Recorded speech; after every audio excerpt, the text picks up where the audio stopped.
Hello dear friends, my name is Akib Rasool and I welcome you all in today's lecture. So today this is our lecture number 17. In today's lecture we will discuss about the pulse modulation techniques and last lecture number 16 we completed digital modulation and demodulation. So आपके syllabus में आपने देखा होगा वहाँ पे लिखा है PAM, PWM and PPM. तो ये क्या है आज के इस लेक्चर में हम यही जानेंगे ये तीन चीज़ें जो हैं ये क्या है। ठीक है, तो आज का लेक्चर जो है तो इसमें हम यही तीन जो टेक्निक्स हैं ये हम डिस्कस करेंगे। तो पहले हम यहाँ पे देखेंगे कि ये तीन जो है जैसे कि PAM, PWM और PPM, सॉरी यहाँ पे PPM है, तो हम यही देखेंगे ये क्या है। तो बेसिकली ये क्या है, ये है मॉड्यूलेशन टेक्निक्स। क्या मॉड्यूलेशन टेक्निक जो कि हम किस में यूज़ करते हैं, डिजिटल कम्युनिकेशन में मॉड्यूलेशन टेक्निक्स। देखिए इससे पहले भी हमने मॉड्यूलेशन टेक्निक्स पढ़ी लेक्चर नंबर 16 में, जैसे कि आपने ASK पढ़ा उसमें, इसी तरह FSK और PSK। तो ये भी क्या थी, ये भी मॉड्यूलेशन टेक्निक्स हैं और ये भी ये जो तीन है ये भी क्या है, ये भी मॉड्यूलेशन टेक्निक्स हैं। तो आज जानेंगे हम इन मॉड्यूलेशन टेक्निक्स और इन मॉड्यूलेशन टेक्निक्स के बीच जो डिफरेंस है वो क्या है। ठीक है, तो यहाँ पे एक कंसेप्ट है जो कि आपको पढ़ना है जिसको हम कहते हैं pulse modulation technique. Pulse modulation technique, pulse modulation techniques हम कहेंगे टेक्निक। ठीक है, तो जो पल्स मॉड्यूलेशन टेक्निक जो है ये टू टाइप्स की होती है। पहले आप ऐसे याद रखिए, फिर मैं आपको एक्सप्लेन करूंगा यहाँ पे कि ये सब क्या है। पहले आप ऐसे याद रखेंगे, ये दो टाइप्स के होते हैं। First one is pulse analog modulation technique. ठीक है, ये फर्स्ट टाइप है इसका। और सेकंड टाइप है इसका, that is pulse digital modulation technique. तो इसके ये दो टाइप्स हैं। ठीक है, ये आपको यहाँ पे याद रखना है। और फिर जो पल्स एनालॉग मॉड्यूलेशन टेक्निक जो है इसके तीन टाइप्स हैं। फर्स्ट वन इज PAM, उसके बाद है PWM और इसका थर्ड टाइप जो है वो है PPM। ठीक है, तो ये आपको यहाँ पे याद रखना है। तो पल्स मॉड्यूलेशन टेक्निक्स की दो टाइप्स हैं, pulse analog modulation techniques and pulse digital modulation techniques. और पल्स एनालॉग की फिर और तीन है, PAM, PWM और PPM। देखिए आपके सिलेबस में खाली ये तीन है। ठीक है, ये आपके सिलेबस में नहीं है, तो हम खाली यहाँ पे ये तीन जो है ये हम यहाँ पे डिस्कस करेंगे। ठीक है, देखिए इससे पहले जो हमारे स्टार्टिंग लेक्चर्स थे उसमें उनमें हमने क्या पढ़ा था, मॉड्यूलेशन टेक्निक्स, लेकिन एनालॉग कम्युनिकेशन में। और उसमें हमने देखा था जो आपकी मॉड्यूलेशन टेक्निक है, जैसे कि आपका एम्पलीट्यूड मॉड्यूलेशन, फ्रीक्वेंसी मॉड्यूलेशन और फेज मॉड्यूलेशन।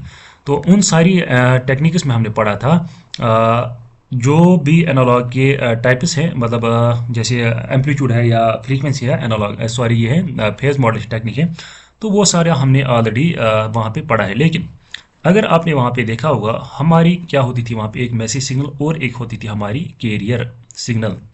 और कैरियर सिग्नल क्या होती थी, ये होती थी हमारी ओरिजिनल मैसेज जो क्या करती है, कैरी मैसेज या इन्फॉर्मेशन कैरी करती है। ठीक है, जिसको हम बेसबैंड सिग्नल भी कहते हैं। और बेसबैंड इसलिए कहते हैं क्योंकि इसकी फ्रीक्वेंसी कम होती है, और कैरियर जो है इसकी फ्रीक्वेंसी हाई होती है, यानी कि ज़्यादा फ्रीक्वेंसी होती है। ठीक है, तो इस मॉड्यूलेशन में हमने पढ़ा था, यानी कि एनालॉग मॉड्यूलेशन में हमने पढ़ा था जो कैरियर हम वहाँ पे यूज़ करते थे वो एक साइनोसाइडल वेव होती है, हम कहेंगे साइन वेव एक होती है। So in analog modulation techniques we used sine wave as a carrier signal. तो आपको ये मतलब ऑलरेडी पता है। लेकिन अब अगर हम यहाँ पे एक साइन वेव देखेंगे, ये आपकी एक साइन वेव है। क्या है, ये एक साइन वेव है। यहाँ से हम वैल्यूज प्लॉट करते हैं वाई एक्सिस के थ्रू, और यहाँ से हम क्या करते हैं प्लॉट, यहाँ से हम प्लॉट करते हैं टाइम। फॉर एग्जाम्पल यहाँ पे टाइम है 0, 1 आवर, 2 आवर, 3, यानी सॉरी हम यहाँ पे सेकंड्स में टाइम लेंगे, 1 second, 2 second, 3 second, 4 second, 5 second. ठीक है, अगर हम हर एक इंस्टेंट पे देखेंगे, टाइम के हर एक इंस्टेंट पे यहाँ पे देखेंगे, तो हर एक इंस्टेंट पे क्या है, हर एक इंस्टेंट पे इस साइन वेव का कुछ ना कुछ वैल्यू है। अगर आप यहाँ पे देखेंगे, ठीक है, हर एक इंस्टेंट पे कुछ ना कुछ वैल्यू है। जब हम यहाँ पे अलोंग दी एक्स एक्सिस, यानी कि जहाँ से हम प्लॉट करते हैं, टाइम करते हैं प्लॉट, तो यही मतलब यहाँ पे कहने का मतलब है जो एक साइन वेव होती है यहाँ पे वैल्यूज जो हैं वो डिफाइंड होते हैं for all instants of time. So इसलिए इस वेव को क्या कहते हैं, इसको वेव को हम कहते हैं कंटिन्यूअस वेव, इसको हम कहते हैं कंटिन्यूअस वेव। ठीक है, और जो मॉड्यूलेशन हम यहाँ पे करेंगे यूजिंग द साइन वेव या कंटिन्यूअस वेव, उसको हम कहते हैं continuous wave modulation. Continuous wave modulation. So analog modulation क्या है, ये कंटिन्यूअस वेव मॉड्यूलेशन। क्यों? क्योंकि हम इसमें जो वेव यूज़ करते हैं वो क्या है, वो कंटिन्यूअस होती है। और वो कौन सी वेव है, वो है साइन वेव। और ये साइन वेव क्या है, it acts as a carrier signal. तो आई होप ये आपको यहाँ पे समझ आया होगा। लेकिन यहाँ पे एक डिसएडवांटेज है। देखिए, आपने ऑलरेडी पढ़ा है एम्पलीट्यूड मॉड्यूलेशन। थोड़ा सा हम यहाँ पे वो देखेंगे एम्पलीट्यूड मॉड्यूलेशन। जो एम वेव जो होती थी वो कैसे होती थी, तो वो कुछ ऐसे होती थी एम वेव, ठीक है। और एम वेव का क्या होता था, यहाँ पे एम्पलीट्यूड वेरी करता था ऐसे, ठीक है, एम्पलीट्यूड वेरी करता था। क्यों? क्योंकि हम जो इसमें वेव यूज़ करते थे वो करते साइन वेव। और जो साइन वेव का एम्पलीट्यूड जो है वो क्या करता है, वेरी करता है। देखिए, पहले इंक्रीज होता है, इंक्रीज मैक्सिमम पहुंचा, और फिर डिक्रीज डिक्रीज डिक्रीज डिक्रीज। और जिस भी वेव का एम्पलीट्यूड क्या है, वेरी करेगा, वहां पे नॉइज एडिशन का खतरा रहता है। जब हम इसको क्या करते हैं, ट्रांसमिट करते हैं, तो यहाँ पे नॉइज ऐड हो जाता है किसमें, ऐसी सिग्नल में जिसमें एम्पलीट्यूड क्या करेगा, वेरी। क्योंकि जो साइन वेव है इसका ये क्या है, कंटिन्यूस वेव है। तो यहाँ पे क्या करेगा, यहाँ पे इसका एम्पलीट्यूड जो है वो वेरी करता है विद टाइम, ठीक है। तो यहाँ पे क्या होता है, यहाँ पे नॉइज का जो एडिशन है वो यहाँ पे उसका मतलब खतरा रहता है। तो इस वजह से फिर जो हमारी सिग्नल है वो डिस्टॉर्टेड हो जाती है, ठीक है। यहाँ पे नॉइज ऐड हो जाता है जब हम किसी चैनल के थ्रू क्या करते हैं, ट्रांसमिट करते हैं। तो यहाँ पे क्या हुआ फिर, जब एडवांसमेंट में आया, मतलब जो हमारा कम्युनिकेशन जो है, कम्युनिकेशन सिस्टम, ये क्या हुआ, ये एडवांस हुआ। क्या हुआ, एडवांस हुआ। तो यहाँ पे हमने क्या किया, जो हम प्रीवियसली साइन वेव क्या करते थे यूज एज ए कैरियर, तो हमने इसको रिप्लेस किया, किससे किया, एक पल्स वेव से, जिसको हम कहते हैं पल्स ट्रेन, ठीक है। और इस पल्स ट्रेन की यही खासियत एक है, इसका एम्पलीट्यूड जो है वो यहाँ पे वेरी नहीं करता है। ये आपकी साइन वेव है, और पल्स ट्रेन जो है वो इस शेप की होती है। ये मान लीजिए इसमें पल्सेस होते हैं, यानी कि इसके दो ही वैल्यूज होते हैं, यानी कि 0 या 1, 0 या 1 वैल्यूज होते हैं। तो ट्रेन इसीलिए हम इसको कहते हैं पल्स ट्रेन, क्योंकि एक लॉन्ग जो है पल्सेस की एक वेव जैसी होती है, तो इस वजह से हम इसको कहते हैं पल्स ट्रेन।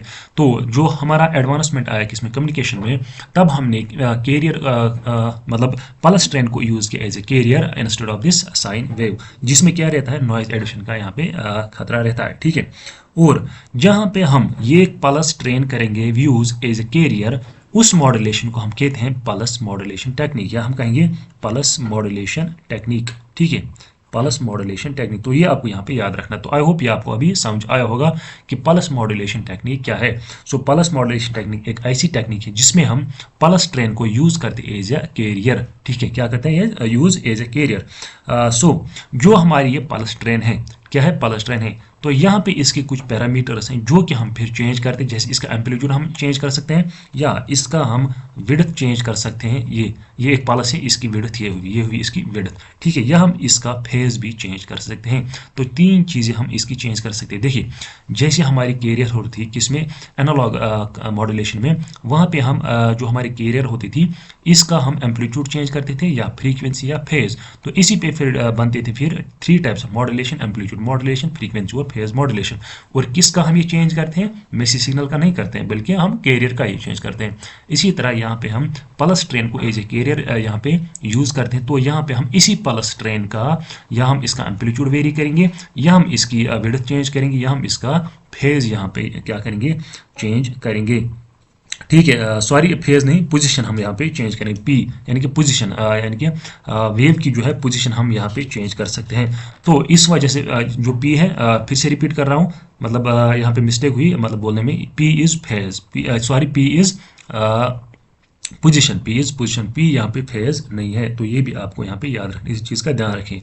क्या पता आपसे पी एम की फुल फॉर्म वो पूछे, तो P M stands for pulse position modulation. क्या, pulse position modulation, pulse position modulation. और अगर आपसे पूछा जाए जो हमारी एक और क्या है मॉड्यूलेशन टेक्निक, जैसे हमारी एएम है, एफएम है और पीएम है, ये भी एक मॉड्यूलेशन टेक्निक, ये एनालॉग वाली है, और ये क्या है, डिजिटल वाली। और पीएम क्या है, ये है फेज मॉड्यूलेशन, ये है फेज मॉड्यूलेशन। तो ये भी आपको यहाँ पे याद रखना। तो पी क्या है, पी यहाँ पे पोजीशन है, यहाँ पे ये फेज नहीं है। तो आई होप ये आपको समझ आया होगा। तो 3 चीज़ें हम यहाँ पे वेरी करते हैं, और इन्हीं 3 पैरामीटर्स के बिना पे यहाँ पे, यानी on the base of these 3 parameters, pulse modulation is divided into 3 types, that is your pulse amplitude modulation, pulse width modulation and PPM, pulse position modulation. So ये 3 टाइप्स है किसके, पल्स मॉड्यूलेशन के, ठीक है। तो अभी हम यही 3 जो है एक एक करके यहाँ पे डिस्कस करेंगे और सबकी एप्लीकेशन और एडवांटेज हम यहाँ पे वो भी डिस्कस करेंगे।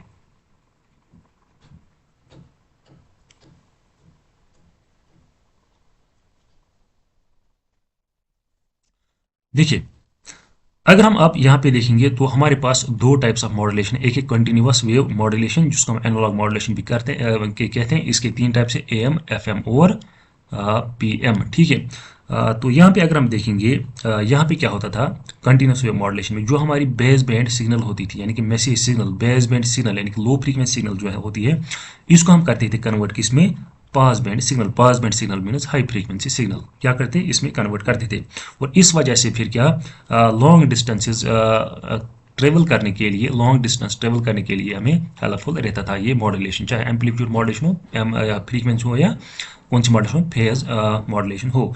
तो इसका यही फंडा है कि बेस बैंड सिग्नल को हम पास बैंड सिग्नल में कन्वर्ट करते थे, यानी कि लो फ्रीक्वेंसी सिग्नल को हम हाई फ्रीक्वेंसी सिग्नल में हम यहाँ पे कन्वर्ट करते थे और हमें मिलती थी फॉर एग्जाम्पल यहाँ पे फिर AM वेव। तो यही AM वेव जो है ये हम ट्रांसमिट करते थे, इस वजह से हमारी जो मैसेज जो होती है या इंफॉर्मेशन होती है लॉन्ग डिस्टेंस तक हम यहाँ पे ट्रांसमिट कर सकते हैं। लेकिन अब यहाँ पे अगर हम पल्स मॉड्यूलेशन की बात करेंगे तो पल्स मॉड्यूलेशन में होता क्या है, देखिए यहाँ पे जो हमारी मैसेज सिग्नल होती हैं जिसको हम कहते हैं बेस बैंड सिग्नल भी कहते हैं, और जिसमें ये कन्वर्ट हम करते हैं अनदर सिग्नल में आफ्टर मॉड्यूलेशन। तो ये फॉर एग्जांपल ये हमारे मैसेज सिग्नल है जिसको हमने कन्वर्ट किया अनदर सिग्नल, ठीक है। इसको फॉर एग्जांपल हमने ये M है, ये N है, ये आप मतलब यहाँ पे एज्यूम करिए हमने यहाँ पे पल्स मॉड्यूलेशन की, क्या पल्स मॉड्यूल, यह हमारी मैसेज सिग्नल M थी जो इंफॉर्मेशन करते कैरी, इसको हमने पल्स मॉड्यूलेशन की तो हमें N सिग्नल यहाँ पे मिली, क्या N सिग्नल। तो यहाँ पे क्या चीज़ है, जो फ्रीक्वेंसी इस सिग्नल की होगी वही फ्रीक्वेंसी इस सिग्नल की होगी। तो यहाँ पे फ्रीक्वेंसी में कोई भी चेंज नहीं आता है, तो ये आपको याद रखने की इसमें पल्स मॉड्यूलेशन में, तो यहाँ पे फ्रीक्वेंसी में कोई भी चेंज नहीं आती है, ठीक है। तो अगर चेंज आएगी वो किस में आएगी, वो या तो एम्पलीट्यूड में आएगी या आपकी विड्थ में आएगी या आपकी पोजीशन में आएगी, पोजीशन ऑफ दिस पल्स, ठीक है। तो यहाँ पे फ्रीक्वेंसी क्या रहती है, सेम। सो अगर ये बेस बैंड सिग्नल है तो ये भी एक बेस बैंड सिग्नल ही होती है क्योंकि इनका जो फ्रीक्वेंसी रेंज है वो सेम ही रहता है। So in pulse modulation message is translated from, देखिए तो पल्स मॉड्यूलेशन हम करते क्यों है, अब यही सवाल है यहाँ पे। So we do pulse modulation in order to convert analog signal, क्या analog signal to digital signal, या हम कहेंगे यहाँ पे डिस्क्रीट फॉर्म, या डिस्क्रीट फॉर्म में इसको कन्वर्ट करने के लिए हम करते हैं पल्स मॉड्यूलेशन, यानी कि एनालॉग से डिस्क्रीट में कन्वर्ट करने के लिए, हम कहेंगे डिजिटल में कन्वर्ट करने के लिए हम पल्स मॉड्यूलेशन करते हैं। तो पल्स मॉड्यूलेशन का यही मतलब यहाँ बेनिफिट है, message is translated from analog form to discrete form, ठीक है। दैट इज जो कंटिन्यूसली वेरिंग सिग्नल होती है, कौन सी, ये एक कंटिन्यूसली वेरिंग सिग्नल है, क्या है कंटिन्यूसली वेरिंग सिग्नल, जो हमारी क्या है एनालॉग, इसको हम किस में कन्वर्ट करेंगे, इसको हम एक डिस्क्रीट सिग्नल में ऐसे करेंगे कन्वर्ट, ये है एक डिस्क्रीट सिग्नल, ठीक है।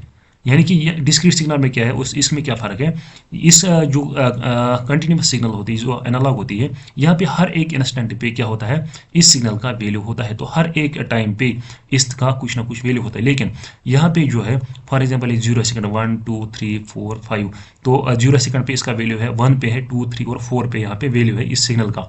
लेकिन यहाँ पे 0 से पहले यानी कि 1.1 पे भी इसका कुछ वैल्यू है, 1.2 सेकंड पे भी इसका कुछ ना कुछ वैल्यू है, ठीक है।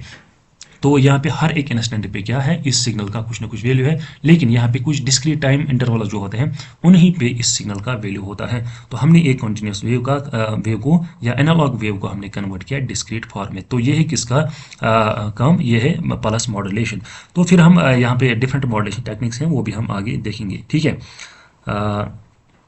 तो ये आपको यहाँ पे याद रखना है, जो ये मैसेज सिग्नल होती है एनालॉग फॉर्म, ये और ये दोनों एक ही बेस बैंड में रहते हैं, यानी कि एक ही बेस बैंड में रहते हैं, यानी कि एक ही फ्रीक्वेंसी में मतलब रहते हैं।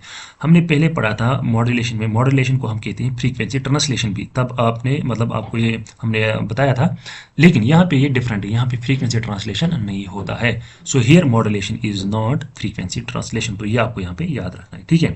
So it does not help in frequency translation, it help us in other aspects like, जैसे हम यहाँ पे एम्पलीट्यूड चेंज कर सकते हैं, या आप यहाँ पे कह सकते हैं और भी पैरामीटर्स विड्थ वगैरह हम यहाँ पे चेंज कर सकते हैं, लेकिन फ्रीक्वेंसी हम यहाँ पे चेंज नहीं करते। तो अब हम यहाँ पे फर्स्ट टाइप पढ़ेंगे, that is PAM, and PAM stands for pulse amplitude modulation.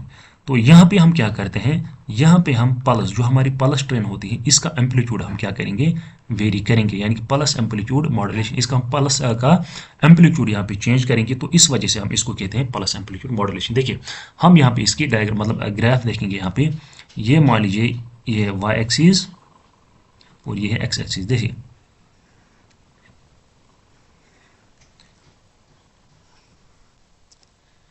ये मान लीजिए आपकी एक वेव है, ये एनालॉग वेव, ये क्या आपकी एनालॉग वेव। देखिए यहाँ से यहाँ तक क्या है, इसको इसका वैल्यू क्या है, जीरो वैल्यू है, जीरो वैल्यू है। यहाँ पे हाई वैल्यू है, यहाँ पे लो वैल्यू है, ये आप याद रखें।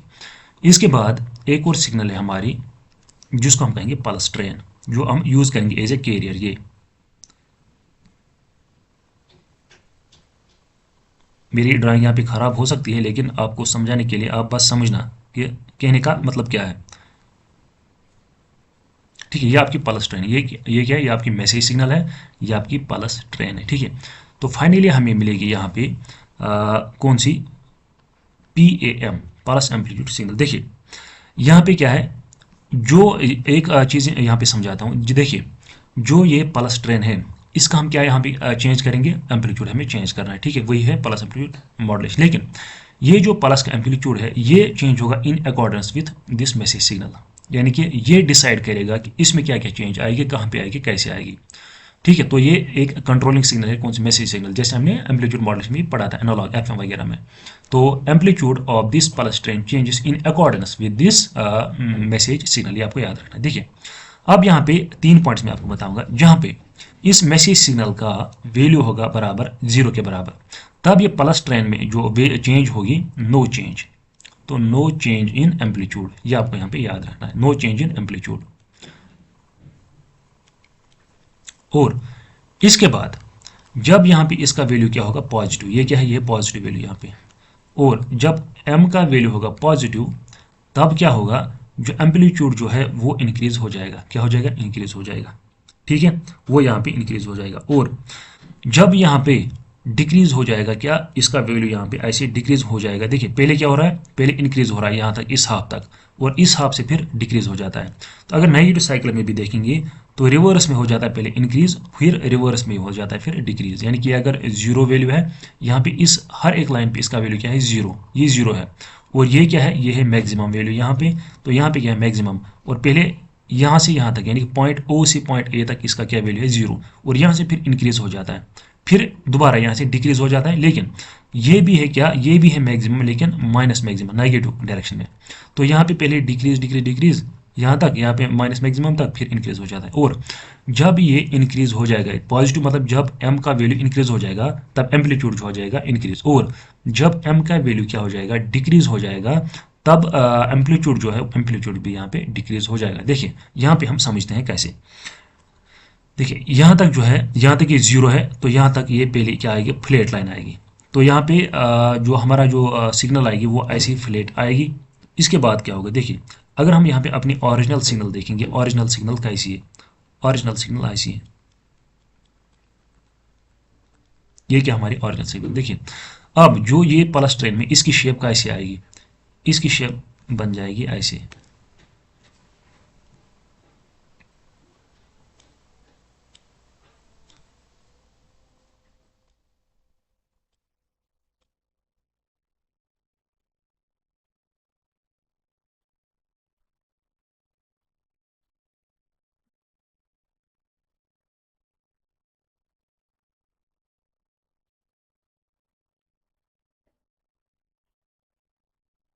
देखिए यहाँ पे क्या हुआ चेंज, इस पल्स सिग्नल का एम्पलीट्यूड यहाँ पे चेंज हुआ। देखिए पहले जीरो था, इसे इंक्रीज हुआ, इंक्रीज यहाँ पे मैक्सिमम हो गया, फिर डिक्रीज हो गया, फिर यहाँ से रिवर्स में इंक्रीज हो गया, फिर इंक्रीज हो गया, फिर यहाँ से दोबारा डिक्रीज हो गया। तो ये हमारी है क्या, पल्स एम्पलीट्यूड मॉड्यूलेशन। तो यहाँ पे क्या वेरी हो गया, यहाँ पे वेरी हो गई, हो गया amplitude of this pulse train. So P A M defined as, देखिए यहाँ पे हम स्टेटमेंट लिखते हैं, P A M is defined as the process of varying the amplitude of pulse in proportion या in accordance in proportion to the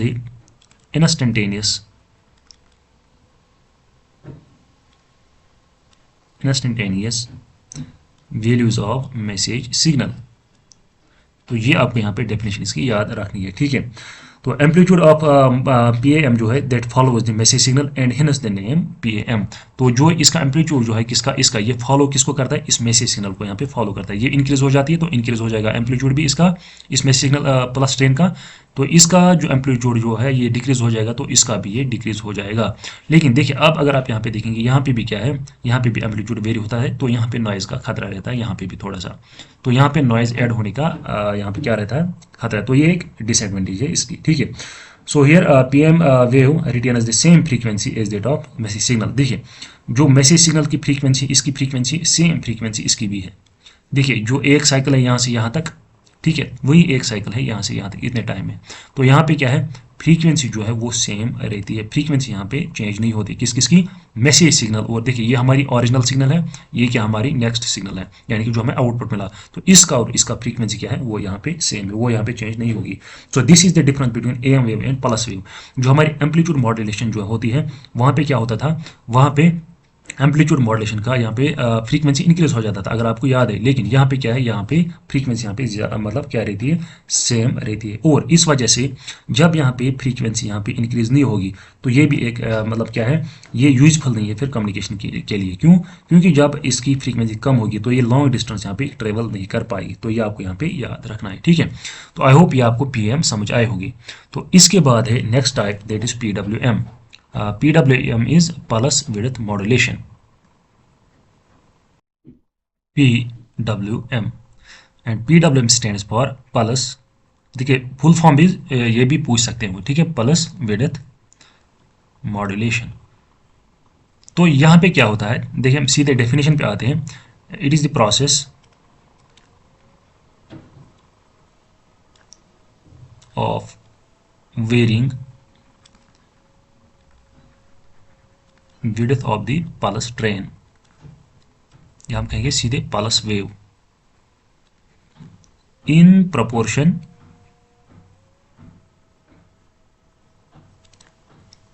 two the instantaneous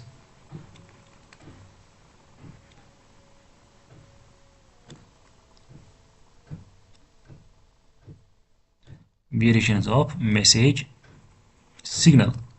तो यहाँ पे क्या होता है, जो हमारी पल्स ट्रेन होती है इसकी यहाँ पे विड्थ को हम वेरी कराते हैं। क्या कराते हैं, वेरी विड्थ को, और in accordance with this message signal, जो हमारी ओरिजिनल मैसेज सिग्नल होगी।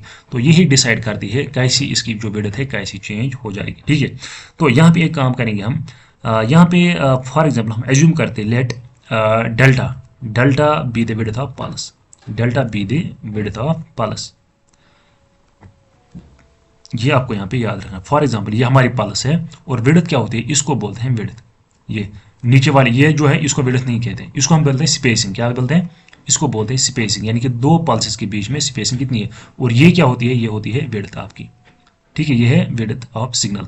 तो ये विड्थ जो है इसको हम डिनोट करेंगे डेल्टा से। क्या करेंगे, डिनोट डेल्टा से, ठीक।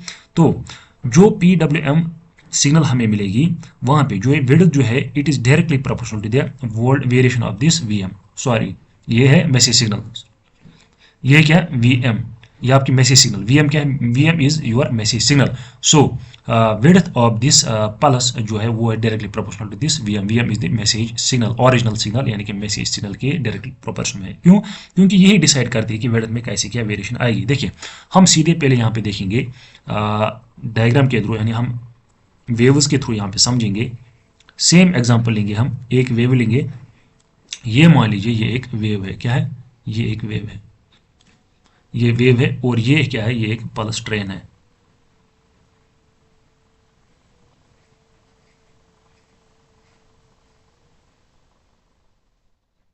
ये क्या है, ये एक पल्स ट्रेन है। देखिए जहां पर इसका वैल्यू, इस मैसेज सिग्नल का वैल्यू 0 होगा, वहां पे जो पल्स ट्रेन है वो एज इट इज पास हो जाएगी। फॉर एग्जांपल यहाँ पे इसका 0 वैल्यू, तो इस पे भी कोई फर्क नहीं पड़ेगा। तो यहाँ पे ऐसे ही बराबर, यहाँ पे विड्थ पे कोई असर नहीं पड़ेगा, विड्थ यहाँ पे सेम रहेगी। देखिए जितनी इतनी इस इंटरवल में 3 विड्थ थी, मतलब सिग्नल थी बराबर, वही सिग्नल यहाँ पे भी है। देखिए लेकिन जब फिर यहाँ पे इंक्रीज हो जाएगा, क्या इंक्रीज हो जाएगा यहाँ पे एम्पलीट्यूड, यानी कि पॉजिटिव साइकिल होगा, तो यहाँ पे फिर क्या होगा, यहाँ पे विड्थ भी इंक्रीज हो जाएगी, यानी ऐसे देखिए यहाँ पे विड्थ इंक्रीज हो गई, यहाँ पे इतनी विड्थ थी, अब देखिए विड्थ इंक्रीज यहाँ पे हो गई। और जब इसका नेगेटिव साइकिल होगा तब क्या होगा, तब इसका रिवर्स होगा, यानी कि विड्थ तब डिक्रीज हो जाएगी ऐसे, ठीक है। तो यहाँ पे देखिए ये विड्थ कम हुई, यहाँ पे विड्थ ज़्यादा थी। तो यहाँ पे एक स्टेटमेंट हम लिखते हैं, आई होप ये आपको यहाँ पे मतलब समझ आया होगा डायग्राम के थ्रू। तो अब यहाँ पे हम एक स्टेटमेंट देखते हैं। देखिए मैं आपको यहाँ पे पॉइंट्स में लिखाता हूँ। यहाँ पे देखिए when there is no message signal, when there is no message signal, यानी कि जब मैसेज सिग्नल जीरो के बराबर होगी तब क्या होगा, यानी कि दैट इज वी एम का वैल्यू जीरो होगा, ठीक है। तो डेल जो हमने पढ़ा, del is direct proportional V M, जब ये जीरो का वैल्यू होगा इसका, तो विड्थ जो है विड्थ रहेगी यहाँ पे कांस्टेंट, विड्थ पे कोई फर्क नहीं पड़ेगा। Then width of pulse remain same, then width of pulse remain same, जैसे कि हमने यहाँ पे देखा। ये देखिए यहाँ पे कोई फर्क पड़ा, कोई फर्क नहीं पड़ा। यहाँ पे सिग्नल वीएम का वैल्यू क्या है, जीरो है, यहाँ पे जीरो वैल्यू है, तो इस पे यहाँ पे कोई भी फर्क नहीं पड़ा, दो एज इट इज यहाँ पे पास हो गई है, ठीक है। इसके बाद जब यहाँ पे क्या होगा, पॉजिटिव वैल्यू होंगे, यानी कि for positive values of message signal, यानी कि जब वी एम क्या होगा, पॉजिटिव होगा, तब क्या होगा, width of pulse will increase and it will increase, यानी कि एरो ऊपर की तरफ, ये इसका मतलब increase by 1 plus V M, यानी कि बाय दिस फैक्टर ये इंक्रीज हो जाएगी, यानी कि डेल जो होगा, अब विड्थ किसके बराबर होगी, it will be equal to sorry W will be equal to del into 1 plus V M, ठीक है। तो जो ये विड्थ जो है it will increase by 1 plus V M. और फॉर नेगेटिव साइकिल्स, या हम कहेंगे negative values of message signal, for negative values of message signal, यानी कि वी एम जब होगा क्या, नेगेटिव, तब जो विड्थ जो है, width of pulse will decrease, और कैसे डिक्रीज होगी, बाय फैक्टर ऑफ, या हम कहेंगे बाय 1 माइनस वी एम, यानी कि तब क्या होगी, विड्थ किसके बराबर होगी, width will be equal to del into 1 minus V M. तो ये आपको यहाँ पे ये चीज़ याद रखनी है। आई होप ये आपको यहाँ पे समझ आया होगा, ठीक है। तो ऐसे वेरी हो जाती है क्या, विड्थ ऑफ दिस पल्स। तो यहाँ पे क्या हुआ, चेंज, विड्थ हुई पल्स की चेंज, तो इस वजह से हम इसको बोलते हैं PWM, पल्स विड्थ मॉड्यूलेशन। सो एम्पलीट्यूड जो है, एम्पलीट्यूड कांस्टेंट रहेगा यहाँ पे। देखिए आपने यहाँ पे देखा, फिर से मैं हम ग्राफ पे जाएंगे, एक चीज़ मैं आपको दिखाऊंगा। देखिए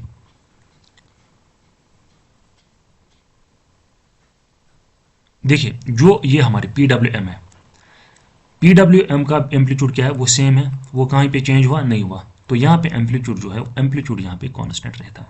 तो जब एक PWM वेव का कांस्टेंट रहेगा क्या, एम्पलीट्यूड, इस वजह से नॉइज यहाँ पे ज़्यादा अटैक नहीं कर पाएगा। तो मैंने ऑलरेडी आपको बताया।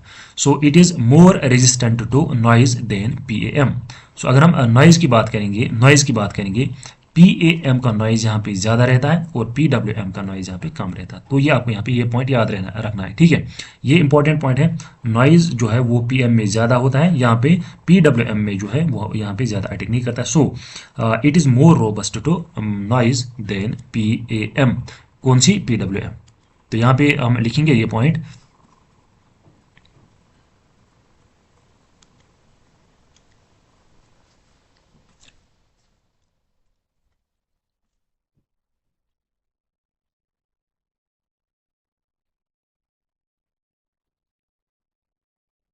PWM is more robust to noise than PAM। तो ये आप यहाँ पे याद रखना, ये पॉइंट, ठीक है। तो आप याद रखेंगे। सो यही क्या है, दिस इज द मतलब strong difference between the PWM and PAM। तो इनके बीच ये मतलब डिफरेंस है PWM और PM के बीच। तो अब अगर यहाँ पे हम एप्लीकेशन देखेंगे इनकी, जो हमारी कौन सी है PAM जो है, इनकी मतलब लिमिटेड एप्लीकेशन है। इसकी क्या है, लिमिटेड एप्लीकेशन है इनकी। एक यहाँ पे एक इंपॉर्टेंट एप्लीकेशन है, दैट इज PWM। ये important application is used in power applications. किसमें, पावर एप्लीकेशंस में यूज हम करते हैं। Power applications like DC motor जो होता है आपका, आपने पढ़ा होगा DC मोटर शायद यूनिट नंबर 4 में। DC मोटर स्पीड कंट्रोल, यानी कि DC मोटर की स्पीड कंट्रोल करने में हम ये यूज करते हैं PWM सिग्नल। तो ये आप यहाँ पे याद रखेंगे, ठीक है, स्पीड को कंट्रोल करने के लिए। तो ये इसकी क्या है, एप्लीकेशन है। तो ये यहाँ पे इंपॉर्टेंट है। तो इसके बाद है फिर last type, that is PPM। वो क्या है, वो है पल्स पोजीशन मॉड्यूलेशन। तो लास्ट टाइप है अब थर्ड टाइप PPM,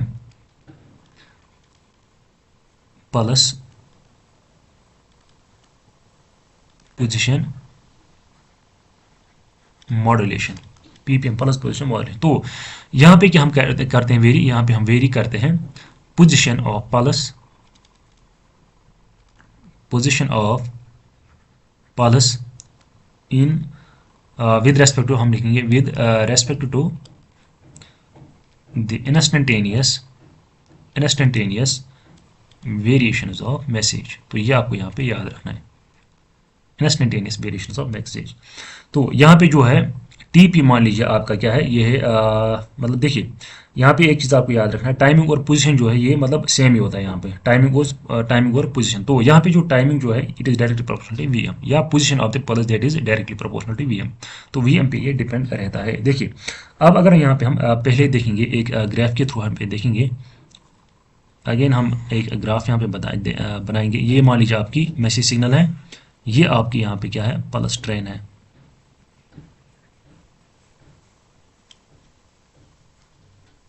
देखिए यहाँ पे एक चीज़ आपको मैं बताऊंगा, ये अगर आपकी क्या है सिग्नल है, यहाँ पे सिग्नल की दो एजेस होती है। एक को बोलते हैं हम ट्रेलिंग एज, दूसरे को हम बोलते हैं लीडिंग एज।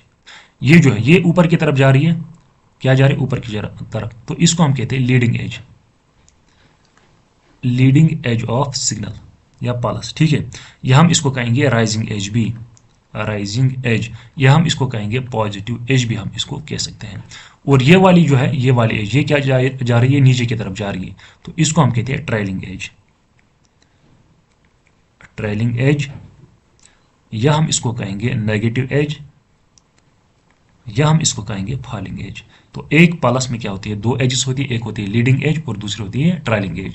ट्रेलिंग एज को हम राइजिंग या पॉजिटिव भी कहते हैं, और ट्रेलिंग को हम लीडिंग को हम पॉजिटिव और राइजिंग भी कहते हैं, और ट्रेलिंग को हम नेगेटिव और फॉलिंग एज भी यहाँ पे कहते हैं। तो आई होप ये आपको यहाँ पे समझ आया होगा। लेकिन जो हमारा यहाँ पे टॉपिक है वो क्या है, PPM। अगर हम यहाँ पे PPM सिग्नल देखेंगे तो यहाँ से यहाँ तक कोई भी चेंज नहीं आएगी पोजिशन में, क्योंकि वैल्यू यहाँ से यहाँ तक 0 है। तो यहाँ पे पोजिशन में कोई भी चेंज नहीं आएगी। देखिए यहाँ पे फिर देखिए जहाँ पे पॉजिटिव साइकिल होगा वहाँ पे राइट की तरफ जो है साइकिल यहाँ पे शिफ्ट होगा। ये देखिए आप, अगर हम ये साइकिल देखेंगे, ये साइकिल ऐसा था, ठीक है, यहाँ पे था। तो यहाँ पे क्या होगा, जो इसकी ये लीडिंग एज और ट्रेलिंग एज जो है ये यहाँ पे शिफ्ट हो जाएंगी। तो जो ये सिग्नल अगर यहाँ पे थी, ये अब यहाँ पे आएगी, यानी कि ऐसे बन जाएगी। क्या बन जाएगी, ऐसे। तो ये सिग्नल जो ये इस वाली की बात कर रहा हूँ, इस वाली एज मतलब पल्स की बात कर रहा हूँ। देखिए ये वाली क्या है, ये थी लीडिंग एज, ये कहाँ पे पहुँच गई, ये पहुँच गई यहाँ पे। और जो ये ट्रेलिंग एज जो थी यहाँ पे, ये पहुँच गई इस टाइम, यानी कि यहाँ पे टाइमिंग चेंज हो गई, या हम कहेंगे पोजीशन चेंज हो गई किसकी, सिग्नल की। और इसी तरह फिर यहाँ पे जो है ये भी यहाँ पे चेंज हो जाएगी इसकी पोजीशन, यानी कि इस ट्रेलिंग एज, लीडिंग एज और ट्रेलिंग एज की भी यहाँ पे पोजीशन चेंज हो जाएगी। तो यहाँ पे आपको देखिए सिंपल एक डायग्राम में आपको यहाँ पे समझाता हूँ। फॉर एग्जाम्पल ये आपकी क्या है, ये आपकी मैसेज सिग्नल है, क्या है, ये आपकी मैसेज सिग्नल है, क्या है, मैसेज सिग्नल। तो यहाँ पे और जो ये मान लीजिए आप, ये है मेन पोजीशन किसी पल्स की, यानी कि ये होनी चाहिए इस डॉटेड पे, क्या होनी चाहिए, इस डॉटेड, ये डॉटेड क्या है, ये है एक्चुअल पोजीशन ऑफ पल्स। ये डॉटेड लाइन में जो बना रहा हूँ ये क्या है, ये है एक्चुअल पोजीशन ऑफ पल्स। लेकिन जब पॉजिटिव होगा साइकिल, क्या होगा, पॉजिटिव होगा, तब ये जो पल्स जो है ये राइट की तरफ शिफ्ट हो जाएगी, ऐसे ये राइट की तरफ शिफ्ट हो जाएगी। होनी चाहिए थी इस डॉटेड पे, लेकिन ये कहाँ पे आएगी, यहाँ पे। और यहाँ पे भी क्या है, यहाँ पे भी पॉजिटिव है, यहाँ पे भी क्या हो जाएगी, राइट साइड की तरफ शिफ्ट, लेकिन यहाँ पे अभी कम शिफ्ट होगी। क्यों? क्योंकि यहाँ पे डिक्रीज हो रहा है इसका वैल्यू जो है, जो हमारे ओरिजिनल सिग्नल है इसका वैल्यू यहाँ पे डिक्रीज हो रही है। कि देखिए यहाँ पे गैप ज्यादा है, यहाँ पे गैप क्या है, यहाँ पे गैप कम है। यहाँ पे भी राइट साइड की तरफ शिफ्ट होगी, यहाँ पे भी प्लस क्या हो जाएगी, राइट साइड की तरफ शिफ्ट, लेकिन यहाँ पे ज्यादा होगी, यहाँ पे कम होगी। इसी तरह अब जब नेगेटिव साइकिल है इस हमारी मैसेज सिग्नल का, जो रेड वाली वेव है, यहाँ पे क्या होगा, ये हमारी प्लस होनी चाहिए थी इस ग्रीन वाली पे, ये डॉटेड जो है, लेकिन यहाँ पे ये लेफ्ट की तरफ यहाँ पे शिफ्ट करेगी हमारी ओरिजिनल सॉरी प्लस सिग्नल, क्या हो जाएगी, प्लस। तो ये देखिए ये शिफ्ट होगी लेफ्ट साइड की तरफ, और यहाँ पे भी क्या हो जाएगी, लेफ्ट साइड की तरफ शिफ्ट।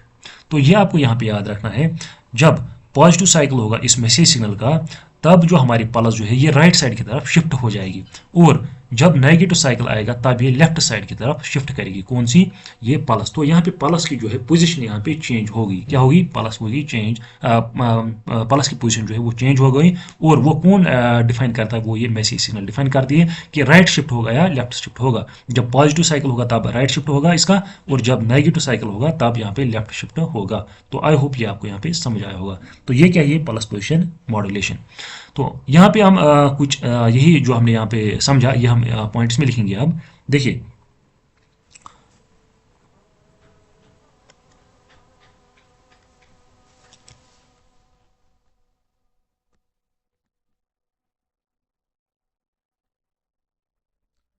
यहाँ पे ये हम नोट्स लिखेंगे इसके, when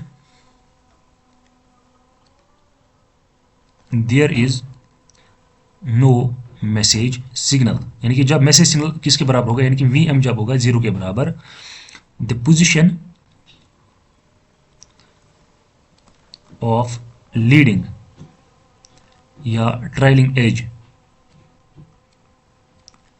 as of pulse remains same. तो उनमें कोई भी शिफ्ट यानी कि चेंज नहीं आएगी, ठीक है। इसके बाद यानी कि टीपी किसके बराबर आएगा, इस यहाँ पे 0, यानी कि चेंज इन या जो है पोजीशन वो यहाँ पे 0 के बराबर आएगी। तो जब लेकिन पॉजिटिव साइकिल होंगे किसके, मैसेज सिग्नल के, यानी कि when V M is positive, क्या है, पॉजिटिव इसका वैल्यू, तब जो हमारी पल्स जो है, पल्स की पोजीशन विल प्रोपोर्शनली, यानी कि प्रोपोर्शनली वो शिफ्ट करेगी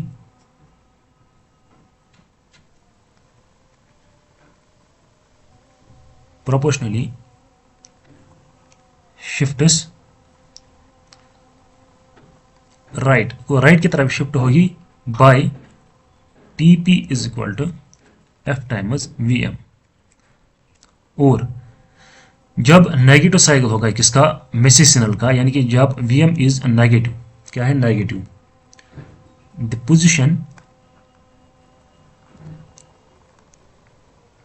will be proportionally shift left by TP is equal to minus F times VM। तो ये आपको यहाँ पे याद रखना है, बाई F times VM, ये यहाँ क्या है, माइनस F times VM, ठीक है। तो आई होप यहाँ पे आपको ये समझ आया होगा। तो इसके बाद देखिए यहाँ पे एक इंपॉर्टेंट पॉइंट है जो कि आपको यहाँ पे याद रखना है, जो हमारी PPM है ये भी है इक्वली। देखिए आपने यहाँ पे देखा होगा, यहाँ पे भी एम्पलीट्यूड जो है वो वेरी नहीं करता, एम्पलीट्यूड यहाँ पे कांस्टेंट रहता है। तो यहाँ पे भी क्या, ये भी नॉइज रेजिस्टेंट है, ठीक है, ये भी क्या है, नॉइज रेजिस्टेंट। तो जो हमारी PWM है और PPM, तो दोनों क्या है, दोनों क्या है, नॉइज रेजिस्टेंट है, ठीक है। तो इक्वली क्या करते हैं, equally they are equally robust to noise, ठीक है, दे आर, क्या हम कहें, they are equally robust to noise, ठीक है। यानी कि नॉइज रेजिस्टेंस कहाँ पे ज़्यादा है, PWM is equal to PPM, इनका सेम ही है, और ग्रेटर देन PAM, तो ये है PAM, ठीक है। तो सबसे ज़्यादा नॉइज ऐड होता है PAM में, इनमें तो बराबर ही है, ठीक है। यहाँ पे कोई यहाँ पे मतलब ज़्यादा डिफरेंस नहीं है। क्यों, because amplitude remains constant and width जो है यहाँ पे वो भी यहाँ पे कांस्टेंट रहता है, किसमें, PPM में विड्थ भी यहाँ पे कांस्टेंट रहती है। तो PAM में जो है एम्पलीट्यूड यहाँ पे वेरी करता है। लेकिन एक और इंपॉर्टेंट पॉइंट है यहाँ पे, फॉर एग्जांपल हमें है यहाँ पे मैसेज सिग्नल, और मैसेज सिग्नल को हमने मॉड्यूलेशन की कौन सी, PWM, तो हमें मिली यहाँ पे PWM वेव, और इसी PWM वेव से हम PPM भी जनरेट कर सकते हैं। सो यहाँ पे आप ये पॉइंट नोट करिए, PPM can also be generate ये वो मैं आपको यहाँ पे नहीं बताऊंगा कैसे, वो ज़्यादा डीप नहीं जाना है, बस आप ये पॉइंट याद रखना। PPM can also be generated from PWM। तो ये पॉइंट आप यहाँ पे याद रखिए। देखिए होता क्या है, ये हमारी PWM सिग्नल है। तो एक डिवाइस होता है यहाँ पे जिसको हम कहते हैं मोनोस्टेबल। क्या कहते हैं? मोनोस्टेबल। और मोनोस्टेबल का आउटपुट जो है वो ये देता है हमें फिर PPM। तो आई होप ये आपको यहाँ पे समझ आया होगा, ठीक है। तो लेकिन फाइनली अब यहाँ पे एक चीज़ हम पढ़ेंगे, डिफरेंस बिटवीन दीज थ्री, यानी कि हम ऐसे करेंगे, एक टेबल बनाएंगे PAM, PWM और PPM। तो ये इंपॉर्टेंट यहाँ पे लिखेंगे हम वेरियंग, यहाँ पे पैरामीटर्स लिखेंगे, पैरामीटर्स। तो देखिए अगर हम फर्स्ट पॉइंट देखेंगे, वेरियंग पैरामीटर क्या है इनमें? वेरियंग पैरामीटर यानी कि क्या चेंज होता है। देखिए PM में क्या चेंज होता है? एम्पलीट्यूड चेंज होता है। और PWM में विड्थ। और PPM में क्या होता है? पोजीशन। तो ये फर्स्ट पॉइंट है। और सेकंड पॉइंट अगर हम देखेंगे, immunity towards noise, immunity towards noise, यानी कि सबसे ज़्यादा इम्यून कौन है और कम कौन है। तो यहाँ पे लो इम्यूनिटी है, यहाँ पे नॉइज ज़्यादा ऐड हो जाएगा। यहाँ पे हाई है और यहाँ पे हाई है, क्योंकि इन दोनों का क्या है? सेम। और थर्ड पॉइंट अगर हम देखेंगे SNR, यानी कि signal to noise ratio, SNR। तो यहाँ पे क्या है? लो, यहाँ पे मॉडरेट है SNR का वैल्यू, और यहाँ पे भी क्या है? यहाँ पे हाई है। ये आप यहाँ पे याद रखेंगे। इसी तरह अगर आप फोर्थ पॉइंट देखेंगे, बैंड विड्थ रिक्वायरमेंट, जहाँ यानी कि बैंड विड्थ का रिक्वायरमेंट जो है वो कहाँ पे ज़्यादा है? Band width requirement. यहाँ पे बैंड विड्थ रिक्वायरमेंट कम है, लो, और यहाँ पे क्या है? यहाँ पे हाई है बैंड विड्थ का रिक्वायरमेंट, और यहाँ पे भी बैंड विड्थ का रिक्वायरमेंट हाई रहता है। That is a disadvantage. तो अगर हम फिफ्थ पॉइंट देखेंगे, दिस इज यानी कि इक्विवेलेंट, कौन किसके इक्विवेलेंट है अगर हम इनको एनालॉग मॉड्यूलेशन टेक्निक्स के साथ यहाँ पे कंपेयर करेंगे। PM is equivalent to amplitude modulation, PWM is equivalent to frequency modulation, and PPM is equivalent to position phase modulation, PHAC phase modulation. और एक और यहाँ पे एक और पॉइंट यहाँ पे इंपॉर्टेंट है, इसमें PPM में यहाँ पे सिंक्रोनाइजेशन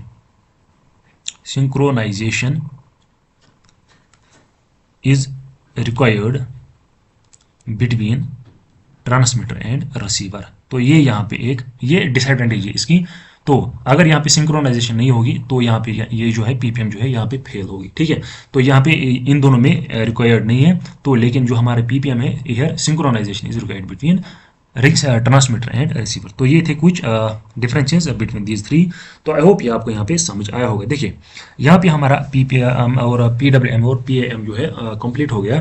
लेकिन अब इस यूनिट के दो टॉपिक्स आपके रहते हैं, एक है आपकी क्वांटाइजेशन और सैम्पलिंग, और दूसरा है आपका मल्टीप्लेक्सर और डीमल्टीप्लेक्सर। तो वो हम नेक्स्ट लेक्चर में देखेंगे। लेकिन आज के इस लेक्चर में बस इतना ही। अदरवाइज जो लेक्चर जो है ये लेंथी हो जाएगा। तो नेक्स्ट लेक्चर में हम ये पूरा कंप्लीट करेंगे। उसमें हम सैम्पलिंग, क्वांटाइजेशन और मल्टीप्लेक्सर और डीमल्टीप्लेक्सर जो है वो कंप्लीट करेंगे। और उसके बाद आपका GSM का टॉपिक है वो भी हम 2-3 लेक्चर्स में खत्म करेंगे। तो ऐसे आपका ये यूनिट जो है वो कंप्लीट हो जाएगा। देखिए जो आपके इसमें 3 टॉपिक्स थे, उसमें स्टेबलाइजर, इन्वर्टर और भी एक है, वो आपको आया सर ने ऑलरेडी पढ़ाया है, ठीक है। क्योंकि वो इलेक्ट्रिकल का पोर्शन था, वो टच करता है किसके? यूनिट नंबर 4 के साथ, क्योंकि वहाँ पे आपने AC वगैरह पढ़ा था। तो वो उन्होंने ये पढ़ाया, उनको मैंने बोला कि आपने ऑलरेडी वो पढ़ाया तो आप ये भी यहाँ पे कवर करें। तो वो भी आपका कंप्लीट हो गया है। तो यहाँ पे अभी आपका GSM रहता है, और डिजिटल मॉड्यूलेशन का क्वांटाइजेशन, सैम्पलिंग और मक्स वक्स रहता है, वो हम नेक्स्ट लेक्चर में क्लोज करेंगे। तो ये चैप्टर जो है ये हम नेक्स्ट 3 लेक्चर्स में क्लोज करेंगे। फिर आपका सेकंड यूनिट है, उसमें भी एंटीनास हमने क्लोज किए हैं। वहाँ पे फिर 2-3 टॉपिक्स हैं, वो भी हम 2-3 लेक्चर्स में मतलब क्लोज करेंगे। यानी कि नेक्स्ट 5 to 7 लेक्चर्स में हम ये पूरा सिलेबस जो है वो कंप्लीट करेंगे, ठीक है। आई होप आपको आज का जो लेक्चर है समझ आया होगा और इंटरेस्टिंग भी लगा होगा। देखिए हमने यहाँ पे सारा कुछ कवर किया है। तो हमारी कोशिश ये है कि जो भी क्वेश्चन पूछा जाएगा वो हम मतलब इन सारे मतलब लेक्चर्स में जो है वो कवर हो जाए, ठीक है। तो चलिए मिलते हैं नेक्स्ट लेक्चर में। टिल देन अल्लाह हाफिज़।